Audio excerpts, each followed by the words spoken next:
Hello, welcome to another episode of Global Ambitions. I'm your host, Stephanie Harris-Yee, and today we're joined by Cristina Núñez, who's Senior Manager of Globalization at ŌURA. Cristina, welcome. Thank you. Thanks so much. So, can you tell us in maybe just 2 or 3 sentences a little bit about yourself? Yes, so my name is Cristina, as you said. I lead ŌURA's globalization team. We make sure our products and customer experiences can scale successfully across international markets. So my team basically enables global launches by bringing together localization, testing, language quality, and cross-functional collaboration in 21 languages now. Oh, wow. Nice. So there's been a lot of pressure recently on localization teams such as your own, adapting the best use of AI, C-suite pressures, all of this. Most of it is all centered around this idea of growth. Growth for the company, growth for the team, etc. So today I wanted to get a little bit into what you and your team are doing.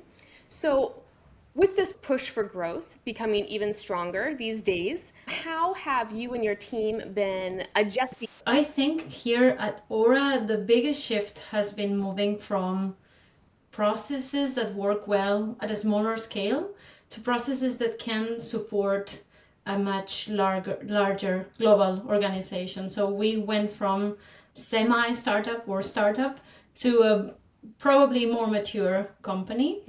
I would say when companies grow quickly, it's easy for knowledge to live in people's heads and don't have documentation. Teams solve problems as they appear, and decisions can happen very informally. Everybody relies on experience rather than structure, and that works for a while, but eventually you reach a point where it no longer scales.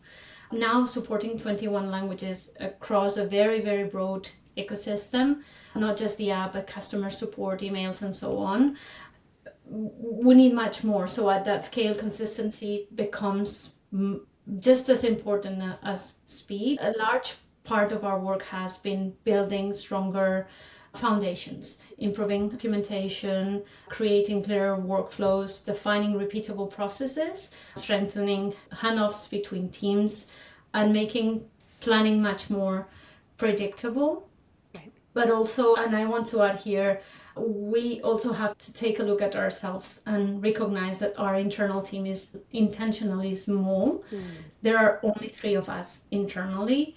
So scaling has never been about simply hiring more people. It has been being very specific on what we want to do, focusing on building strong partnerships with linguists, language service providers, and everyone. This is one end, and then we've spent a significant amount of time improving systems around how we work. So CAT tools, testing, environments, plans, processes, and all this. So the goal ultimately for us is not just simply localizing every time more and more content, but building a localization function that can continue support growth without quality becoming a bottleneck in this regard. So it sounds like you're doing a lot with a very small team. What's been one of the biggest challenges that you've come up to so far, and how are you working around it? So this last year, probably the biggest challenge has been pace, because we introduced 10 new languages in less than 6 months, while the organization itself was growing rapidly. So at the same time, we have to add our documentation, processes, tooling. We're still very startup, and we're maturing. So that creates a very different challenge from simply managing more translation work. So as the language portfolio grows, complexity also grows. Some languages, I have to say, introduce technical challenges around layouts or right to left. For instance, this year was the year of right to left. Others require additional testing, different review approaches, and all that, because we are a wellness device. So we also have to take into consideration wellness and legislation, ensuring that we are compliant. That's one thing. And then I'm going to open the box, but AI has added another layer. So traditional localization, I believe it's already challenging, But multilingual AI experiences raise completely different questions, terminology, consistency, and we have some AI generated features that we are trying to turn into localized experiences for our users. And the thing with AI is that results are not the same every time, so they change. So that's one of the reasons we take a measured approach. It's not also simply about making AI available, but it's about making sure the experience actually meets the quality standards. So for me, growth has been or means reducing uncertainty as early as possible. I would say that's the key factor for me. And this means clearer priorities, stronger communication, better risk management, and testing better, continuously improving processes that support delivery. But this challenge is like having everything and trying to organize everything into boxes and make sure that everybody else is understanding what we have in front of us. So with that, you mentioned testing things and trying different ways to do things. Is there anything that you could give people maybe in a similar situation? They haven't started that testing process. Is there any tests that you've done that just didn't work, or any methods that you didn't work that you can warn people against, or any that have been really successful? So I would say there are certain things that we've done, but one of the things that I probably think it's a good start and it can be used in any scenario is don't scale chaos. In companies, we have tendencies of, oh, this needs to be rushed, this needs to be done.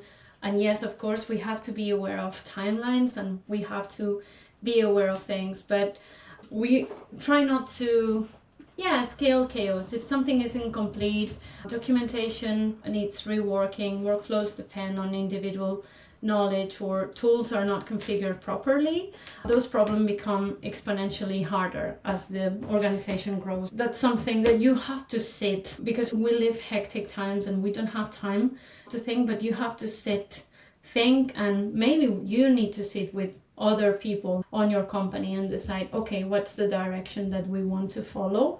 So I do believe that's really important. And then the other thing is, and this doesn't normally depend on globalization or localization teams, but involve localization early. I think that's one of the key points. Localization shouldn't simply receive work once everything has already been decided. The earlier we are involved, the easier everything becomes to be identified, like technical constraints, market considerations. Now that I mentioned legislations, medical devices or semi-medical devices require different definitions or are differently compliant depending on the region. So you have to bear this in mind. So localization, even though it's a boring thing or you might not like it because it adds a lot of complexity and a lot of work to other stakeholders, it's really relevant. It's not isolated pieces of content. It's a program that should be linked and work together with the rest. I would say that because localization, when it's not done properly, it's very obvious and customers don't experience products on screen at a time. They experience the entire journey. So if any parts of this chain are not properly done, then it's very visual and it's really obvious that you're not ready for an international launch. Okay. So you've done a lot of the groundwork now. You've been working on setting up these systems, these workflows, making sure all of the ducks are in a row, as they say. So what's next for your team in, say, the next 6 months? Do you have a continuing plan around that, or are you jumping into something new? Now we are getting ready and we are preparing the roadmap for the next fiscal year. So the next phase isn't about expanding. There are not a lot more languages that at this point of maturity we can add. So it's not expanding to new languages or markets, but it's about strengthening what we have already built. So mainly the focus would be on making the operating model more mature, simplifying processes or making more processes where it's relevant, improving automations That's very important because we have been doing a lot of manual work. So reducing manual work is another thing that we would like to do. And especially, and this is something that we've seen also, expanding the testing capabilities, because we have tested, but not enough.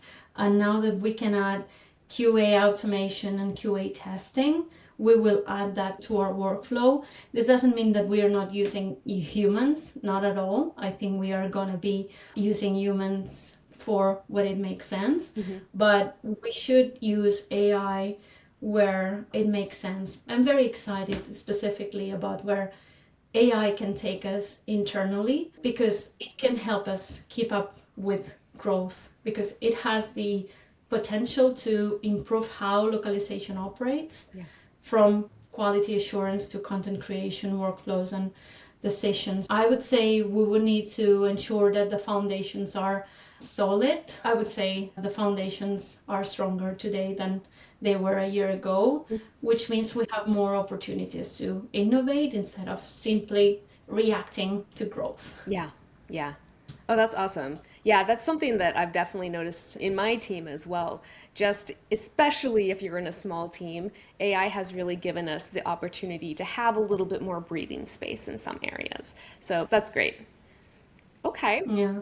Well, any final thoughts? Anything else you'd like to share? I would say let's not be scared to both growth and AI. Growth is exciting because it does create opportunities, but it, on the contrary, also exposes every weakness in the systems, the processes, and the way we work together. I would say this and about localization, because it has been very much questioned in almost all the companies that I've worked. There's always someone saying, but is localization necessary? Why do we localize if our main customer is based in the US? I would say to those people, this is not just about translating content.